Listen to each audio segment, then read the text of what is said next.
धानको बिउको उपचार सम्बन्धी जानकारी दिने हुनुहुन्छ राजनसरबाट हेर्नु होला।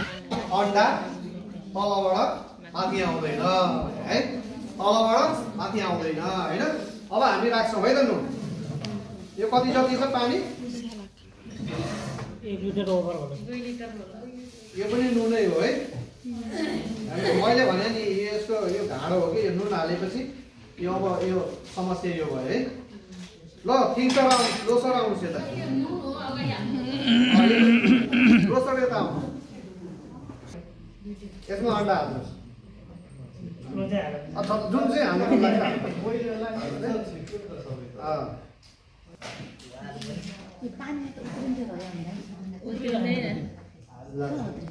अब मेरो चिया पाक्यो होला होइन। अब लोसरले चिया बनाइदिनु है। अब त्यसमा पनि नुन हालिदिनु। यो ग्लास कडा नहोस् होइन, हाल्नु न। 2 चम्चा जति हाल्नुहोस्। 2 चम्चा बोल्दिनु।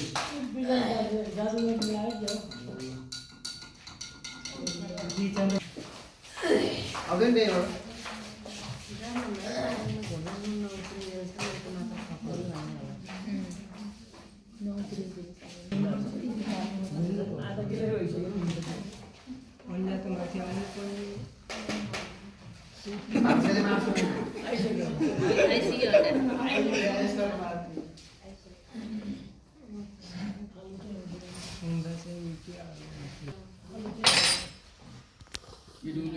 आयो है। यसमा आयो माथि आयो होइन। ग्लासको तयार भयो कि भएन म हेर्छु है। तयार भएछ होइन। मलाई चाहिँ आउँछ त यो भरेसम्ममा आइपुग्छ होला। चलाम त नचलाएर हो कि।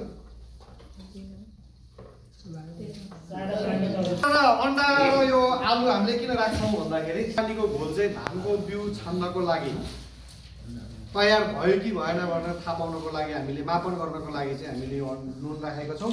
र तयार भइसकेपछि चाहिँ हामी के गर्छौँ यसमा धानको बिउ हाल्दै जान्छौँ है त। मैले अन्जुलीले नापेँ, यति नै हालेँ मैले है।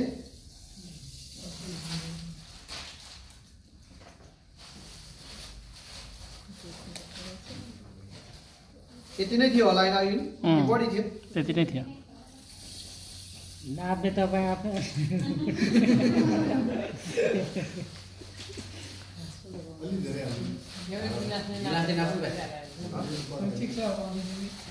अन्जुलीले नै नापेँ। थोरै धेरै भयो भने अघि पहिला सुरुमा त्यता हालेँ, अहिले यहाँ हालेँ, अब त्यता हाल्छु।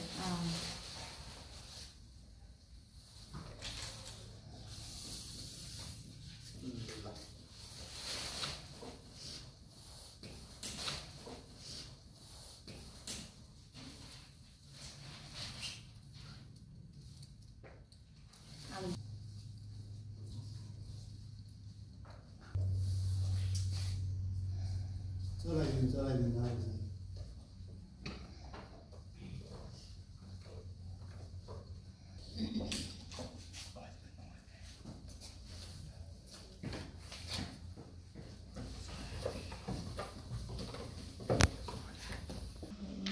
यसको केही प्रक्रियाहरू होला नि, के गर्नुपर्छ होला?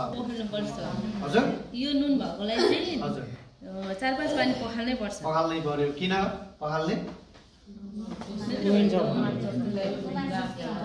नुनको मात्रा चाहिँ त्यो बिउमा रहिरह्यो भने त्यसले के गर्छ त, उमार शक्ति चाहिँ हाम्रो नोक्सान गर्न सक्छ। त्यस कारणले गर्दाखेरि फेरि नुन पानीले पखाल्ने कि अर्को सादा पानीले रे? सादा पानीले।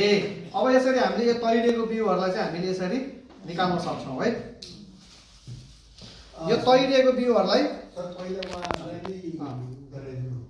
यो हेर्नुहोस् है।